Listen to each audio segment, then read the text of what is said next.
বর্তমানে বাংলাদেশের প্রায় 1 কোটিরও বেশি মানুষ জন্ডিসে আক্রান্ত। সবথেকে উদ্বেগের বিষয়টি হচ্ছে প্রতি 10 জনের 9 জনই জানে না নিজের শরীরে ভাইরাসের উপস্থিতির বিষয়টি।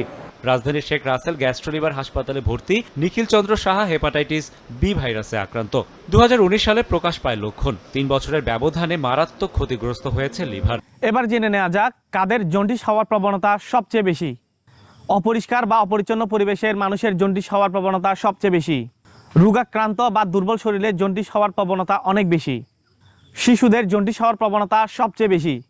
মা বাবার জন্ডিস থাকলে এই প্রবণতা আরও বেড়ে যায়। শতকরা 80% শিশুর জন্মের 1 সপ্তাহের মধ্যে জন্ডিস হতে পারে। জন্ডিস বা হেপাটাইটিস ভাইরাস শরীরে দীর্ঘদিন স্থায়ী থাকলে লিভার সিরোসিস বা লিভার ক্যান্সারের মতো মারাত্মক ব্যাধি হতে পারে। তবে ভয় পাওয়ার কোনো কারণ নেই, একটু সচেতন হলেই এই রোগকে প্রতিরোধ করা সম্ভব। দেশি এবং বিদেশি দুর্লভ ভেষজ উপাদান দিয়ে আমরা তৈরি করেছি এই জন্ডিস প্লাস রেমেডিটি। এটি 50 বছরের অভিজ্ঞতা সম্পন্ন একজন হেকিমের তৈরি, যা সম্পূর্ণ পার্শ্ব প্রতিক্রিয়া মুক্ত। আমাদের একমাত্র উদ্দেশ্য হচ্ছে আপনার সমস্যাটি যথাযথ সমাধান দেওয়ার চেষ্টা করা। এই রেমেডিটি সেবন করার পর আপনার যদি ন্যূনতম শারীরিক পরিবর্তন না হয়, তাহলে আমরা আপনার সম্পূর্ণ টাকা ফেরত দিয়ে দিব। জন্ডিস বা হেপাটাইটিসের মতো মারাত্মক মরণব্যাধি রোগ থেকে আপনার স্বাস্থ্যকে সুস্থ রাখতে চাইলে অর্ডার করুন অর্ডার নাও বাটনে ক্লিক করে, অথবা যোগাযোগ করুন আমাদের স্ক্রিনে দেওয়া নাম্বারে। অর্ডার করতে আপনাকে অগ্রিম 1 টাকাও দিতে হবে না।